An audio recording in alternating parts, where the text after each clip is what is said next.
Today's episode is sponsored by Rocket Money. More about them later. Hello, my dudes. Ignore my temporary filming location. Today, I want to talk about cleaning and messiness and all of the baggage that comes along with it. Like, for example, morality being tied up in this. Cleanliness is next to godliness. So much of this discussion will stem from Cleantok, a very popular genre on TikTok. You can find everything from professionals and everyday people sharing tips to super satisfying cleaning videos and even massive free cleaning projects. A big theme of Cleantok is people trying their best. There's even a movement to hashtag normalize the mess. Let's normalize messy. My home never looks like this.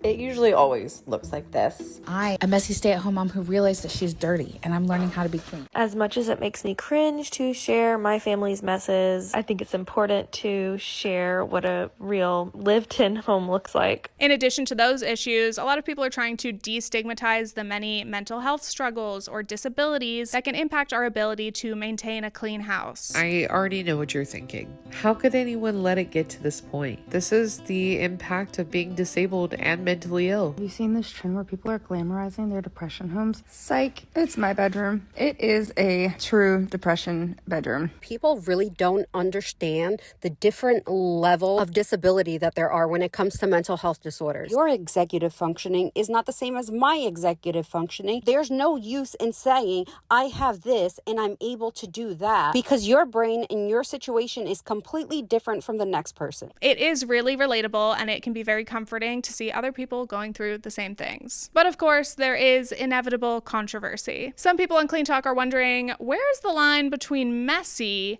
and dirty? When we're going from clutter and some dirty dishes in the sink to biohazard territory, things like waste, bugs, molds, that can be health and safety risks. Is it possible this content is going too far, trying to normalize filthy conditions that are actually harmful? Let's start with a few examples. If you're on Cleantok, you probably know of Amanda Rose. She is a stay-at-home mom who is notorious for her cleaning videos. A few months ago, I would wake up to my house looking like a complete disaster almost every single morning. There were multiple times where mold started growing on dishes in my kitchen sink because I did not want to wash them. I would leave dirty diapers on the floor for me to pick up later, but then I would leave them for days. These definitely cross the line from relatable messy to really dirty. Like her car looking like this with rotting food in it, or the times that she's made videos featuring moldy car seats or cat pee left around the house. Unsurprisingly, a ton of viewers have been upset and they have voiced their concerns, especially for her kids. If there is one type of creator that I refuse to follow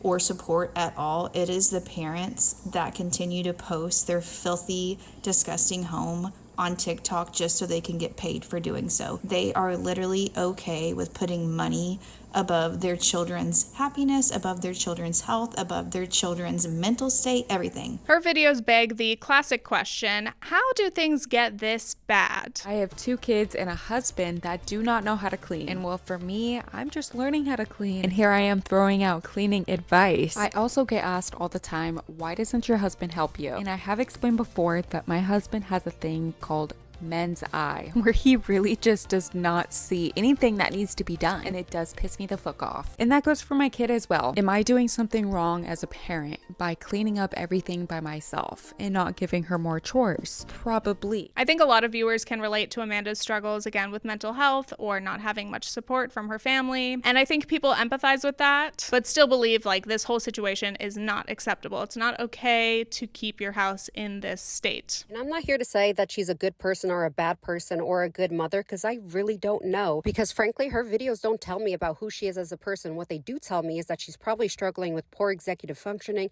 depression, or a really bad support system. I think that's a really important point. Like, we do not really know any of these creators. We don't know their intent. We don't know what they're doing behind the scenes off camera. The only things we can really judge are their videos and what those reveal to us. But before we continue, this portion of today's video is sponsored by Rocket Money. Now that I have a baby on the way, it is time to get serious about tightening up my budget. Rocket Money is the personal finance app that helps you cancel subscriptions, lower bills, and manage your money better. My personal favorite feature is canceling unwanted subscriptions, especially for work. I am subscribed to a lot of different news platforms for video research, and it is way too easy to forget which ones I am paying for. Now I can easily keep track of all of my recurring charges across all different bank accounts and cards, whether for personal or for business. I can also see when the next charge is and how much it will be. This is great, especially for any annual subscriptions that might have a rate increase coming up. When I find a subscription I don't need anymore, I can even cancel it from within the app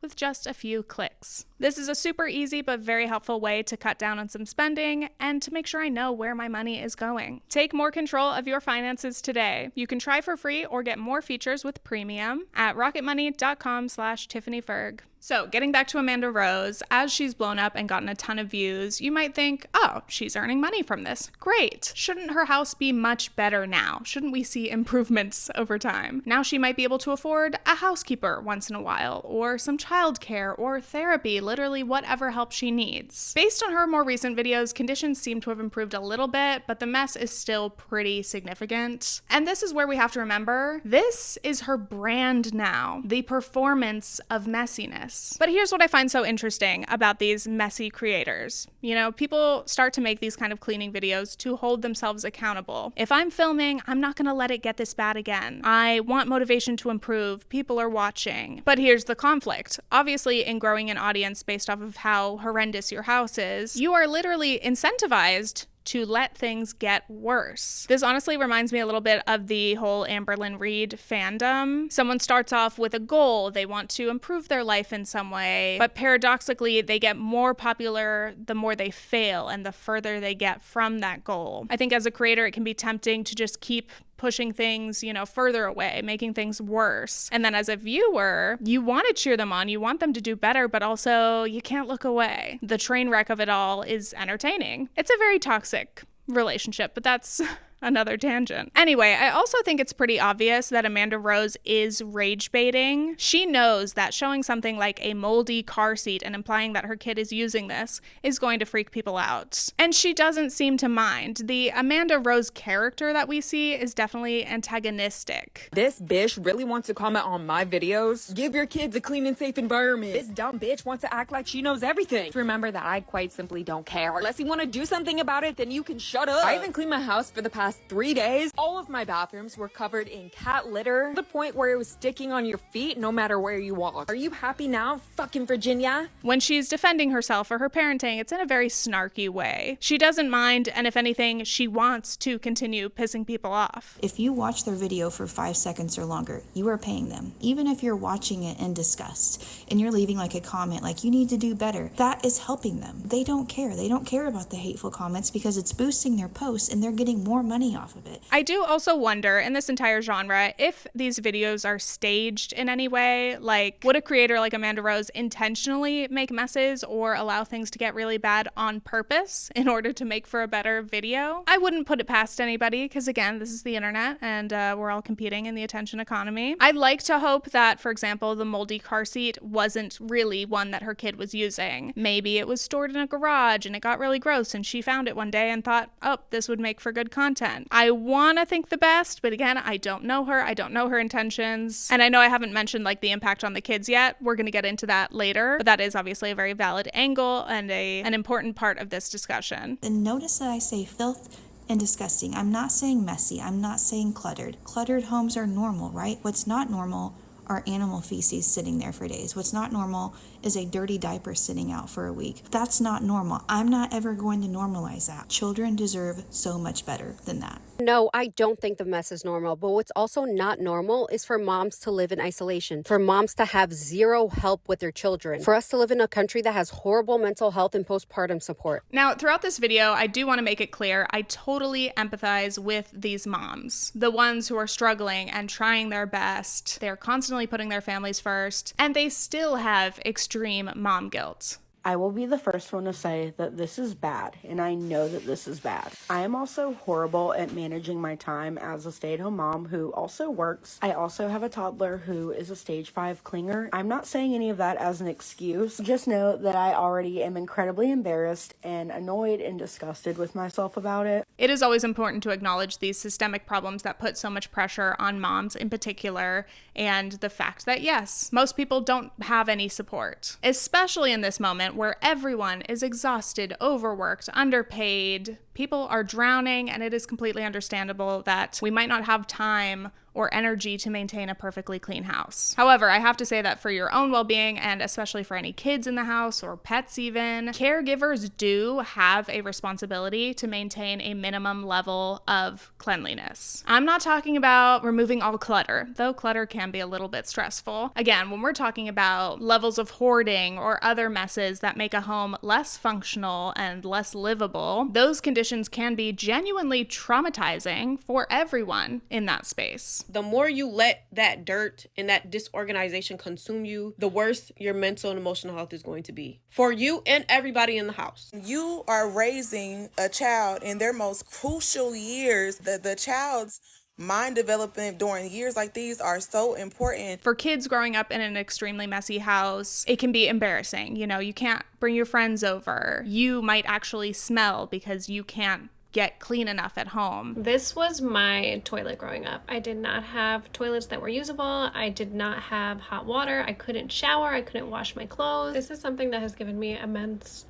distress and trauma in my life for probably the rest of my life. You can't feel fully safe and comfortable. Typically, anyone who grows up in this kind of condition usually hides this like a major secret. They don't want anyone to know. And that's why I think on top of all of this, like the personal impacts, if my parents were posting this and my friends, my peers could see all of this online, it would be even more humiliating knowing that that is public. It really compounds the shame. To an extent, it almost feels like parents posting that are trying to intentionally shame their kids. You know, like there's a degree of, you have kids in the house and they're not helping with this, so part of this must be their fault, right? When I asked my oldest daughter to clean her room, she said, well, technically this is your house, so this is your room. You can clean it. Today I'm gonna clean up her room. If I don't, I'm sure the little bitch will ground me. Is my daughter on the tracks of being a hoarder? Oh, she learns it from you, Amanda. And I've talked about my feelings, you know, with family vloggers or creators who, you know, air out their kids' dirty laundry, so to speak, sometimes literally. I don't think there's any space for that online. I don't think that's fair at all. Okay, so continuing on, now I want to introduce another popular Cleantok creator, Joey Fu. Amanda and Joey are definitely not an apples to apples comparison in terms of their presentation style or the severity of the mess, but I think it is interesting to compare their content and the reception that they get from viewers. So Joey Fu is a stay-at-home dad, which is already interesting because the vast majority of parents posting cleaning videos are moms, and his house is always a bit of a disaster, but in a more lighthearted way. It kind of just looks like things and toys just got exploded everywhere. His brand is very like wacky, chaotic, fun dads. 8:55 p.m. What are you guys doing for the 4th of July? Just received a check in the mail for 50 cents. Has that happened to anybody? Am I the only one that's never been to a chiropractor? Is it worth all the hype? His videos are really fast paced. He's always like yelling and just saying or asking random things, which I find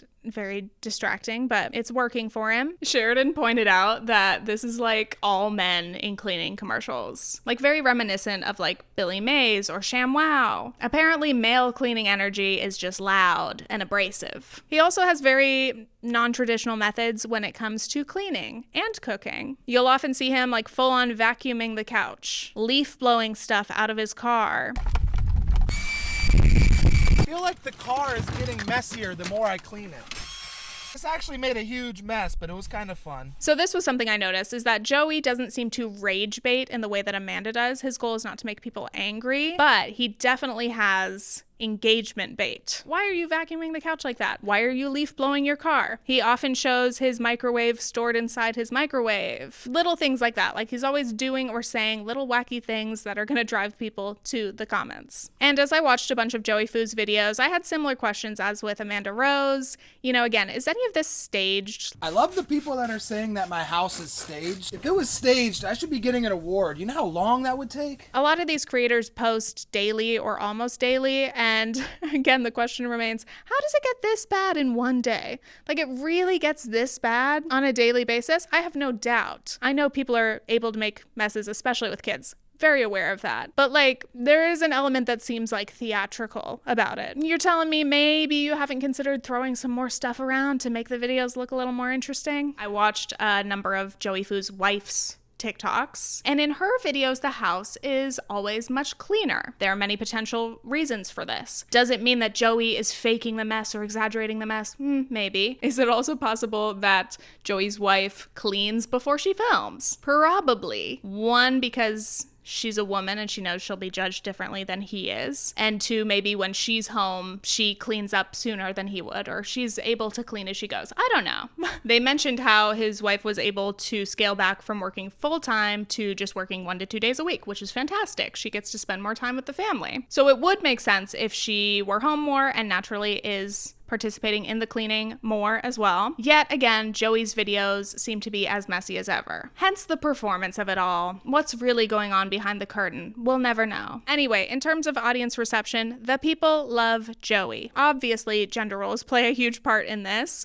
We are so used to seeing husbands and dads that don't do anything. The bar is on the floor. So I think to a lot of the moms who are watching this, discovering Joey Fu, seeing this man who is a stay-at-home dad. Wow, he's carrying his baby around in a baby Bjorn. That's so cute. He's parenting while cooking and cleaning. Even if doing it imperfectly and chaotically, it's refreshing to a lot of women to see. Not that there's something wrong with him per se, but it's that he has the same exact mess as a lot of us stay-at-home moms have. That his comments are overwhelmingly positive. Of course, the ironic thing is, again, as that other TikToker mentioned, he's doing exactly the same things as so many other moms who do not only not get praise, but they get shit on because they let their house get messy in the first place. You know, it's a failure to begin with. But for a dad, putting in even half the effort or doing it half wrong gets all the praise in the world. It's not surprising, but it's still kind of infuriating to see because it's just a reminder of how unfair the dynamic is. And on that note, I must point out that the level of judgment that someone will face definitely depends on intersections of their identity. Frankly, being messy is considered way more acceptable for some people and not for others. Catherine Jezer Morton wrote in this piece for The Cut, who else gets to be messy? Anyone considered brilliant in their field, hot 23-year-old white girls, charming bachelors, newly divorced dads, yes. Mess permission is absolutely linked to race and class. And I don't think hot people of color are granted the same mess pass as hot white people. And obviously, unbrilliant, unhot people of all races are shit out of luck with regards to mess. And poor people? Fetch your brooms. So let's dig into this a little bit now, like motherhood, gender roles, unhelpful husbands. Again, I am currently pregnant with my first child, and so I've been thinking a lot about, obviously, anticipating what life is about to be like in a couple months after she is born. I'm getting worried about how I will be able to juggle, like, coming back to work eventually. So again, I've been reflecting on my personal experience, the way that I was raised. In my household, we did not have organized chores.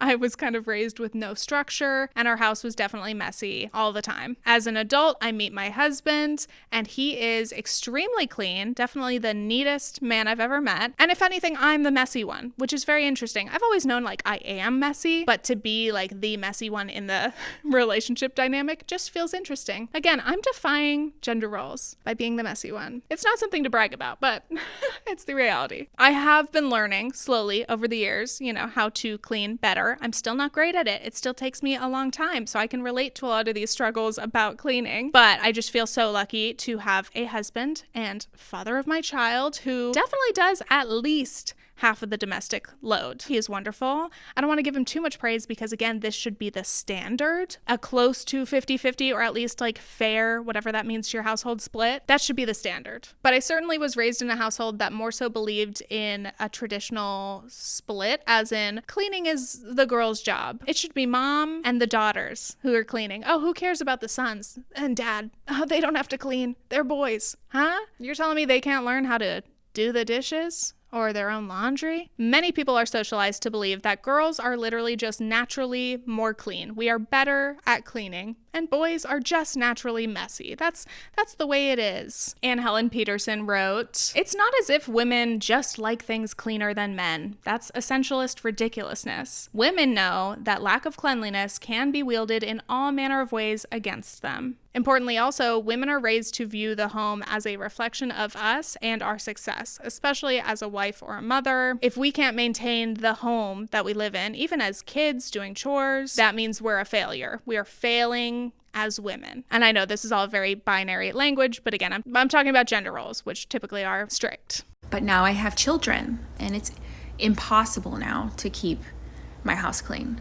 And I have a husband who does not share my obsession for a clean house. He does not carry shame over messes like I do. And to quote Anne Helen Peterson again, men are generally not inculcated to believe that the state of their home is a reflection on themselves. The fact that they haven't gotten on their hands and knees to spend an hour scrubbing the kitchen floor doesn't mean they're a failure as a person. You might say, well, it doesn't mean any of those things for women either. You're right, it doesn't. Not really. It's all total bullshit. But that doesn't change the fact that we've internalized it that way. So when I'm watching these videos, like cleaning up my messy house from moms, I'm always asking, where is your husband? Where is your husband? Once in a while, you'll see their husband walking around in the background as they're speed cleaning, doing nothing, not lifting a finger.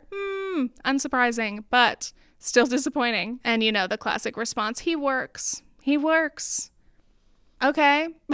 He still has a responsibility to share the domestic labor, or maybe dad mows the lawn, or he takes out the trash. But 99% of everything else is mom's job. Again, even if mom has a job. Looking at this chart about egalitarian marriages, meaning each partner earns roughly half of the income, men are still spending a bit more hours on paid work and leisure, and women are still spending more time on caregiving and housework. The gaps are lessening over time, but the imbalance is still definitely there, especially when you're looking at time outside of paid work. And for final thoughts, I want to touch on our cleaning baggage. Each of us has internalized the way that we were raised, whether in a super messy or a super neat house. My mama taught me all this same stuff, and now it's so deeply embedded in me that I cannot live any other way. And I thank God. As much as it gets to get on my fucking nerves, like I used to be like, why are you cleaning and it ain't dirty? Look at me cleaning all the time when it ain't dirty. And I'm teaching my kids these things, and this is the type of environment that they live in, and that's the type of environment that they're always going to want to live in. And the way that our families engaged with that, how cleaning was introduced to us either as a neutral thing, a good thing, or like an abuse tactic. All of these factors can make a really big difference on your relationship to cleaning as an adult, and it can be a lot to unpack. I cannot allow myself to sit if I see something around the house that needs to be done. Why? First of all, I started having to do the dishes every single night when I was 5 years old. As we got older, we began to be berated, physically abused over how terrible of a job we did cleaning or how nasty we were. I can't tell you how much shame I carry over like cleanliness and the things that my parents would say. Again, as I mentioned, I was raised in a messy, disorganized house. I was not used to doing chores, and as I grew up, I had to like literally learn like a lot of basic things. I had to get in the habit of like making my bed. These were very small lessons to learn, but like when you think about an entire household, there's a lot of little things that go into it. And I definitely felt embarrassed as a young adult because these things were not like intuitive to me. I felt like they were to everybody else, or, oh, why don't I have practice? Why is this not just like second nature for me? But that's just not how I was raised. So I literally had to learn from not zero, but like I was starting at a low level of cleaning and organization and slowly building my way up to a place that I feel comfortable, to a place that works for me and my relationship and my households. And again, it's still a struggle all the time.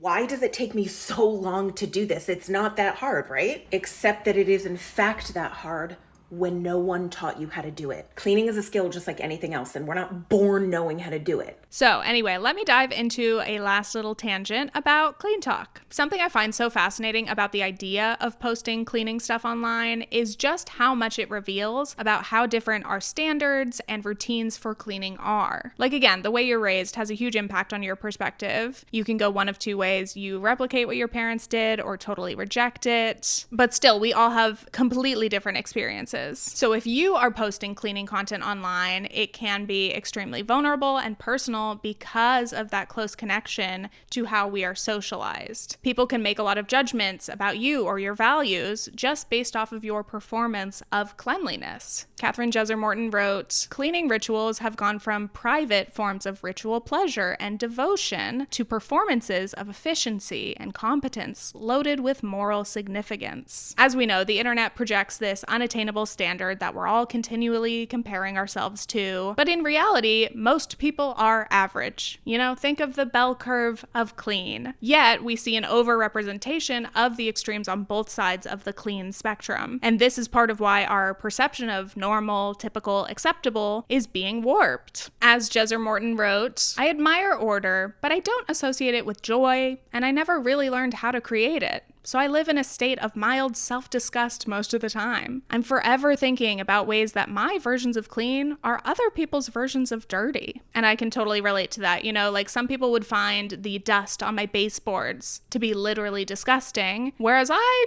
don't register it at all. I think when it comes to Cleantok and most things in life, take what's helpful and leave the rest. Some tips or products can genuinely be game changers, but don't let yourself be convinced that you need thousands of new products, especially because one of the biggest factors that make it harder to keep a house clean is having too much stuff. Even cleaning gadgets and products can become clutter. Anyway, it's so interesting how women especially are constantly pitched the hot new thing that will change our lives and revolutionize the home. It goes back to the advent of appliances like microwaves and dishwashers. Women were told, this is more efficient, it's gonna save you so much time, and that was true, but somehow all of that new spare time was immediately filled with more things to do at home, more tasks. With more efficiency, more helpful tools, the goalposts always just move further away. By the way, I listened to You're Wrong About's episode about trad wives this week, and it was so good. It was just really fascinating. It had a lot of information about appliances and how kitchens became like a true feature in a home rather than just a simple workspace. Anyway, great episode. But yeah, like thinking about this content and how people react to it, it's just so interesting, like seeing someone else's mess, having that damn, you live like this kind of reaction. It can both make us feel better, like, oh, I'm not that bad, but it can also encourage us to police ourselves and others' lifestyles more. And what I just keep finding myself come back to is like, why do things get messy?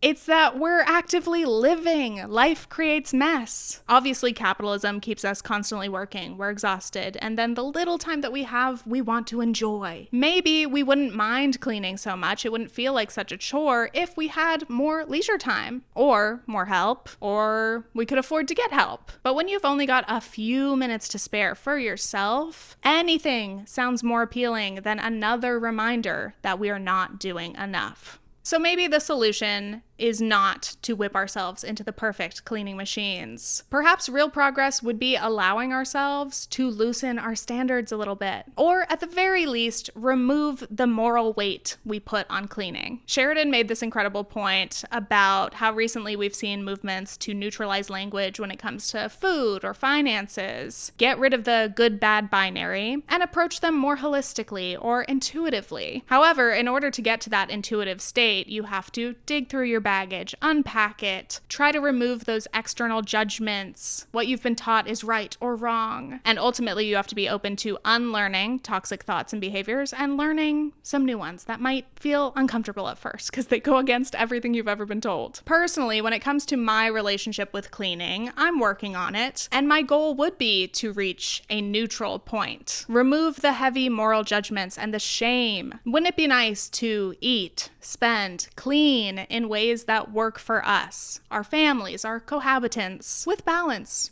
and compassion? Wouldn't it be nice? Okay, well, that is all. Thank you for watching today. I hope you found this interesting. I don't know if it's pregnancy brain or pregnancy tiredness, but I have really been struggling to be able to get any of my scripts finished. I'm just always out of breath. I'm always hungry.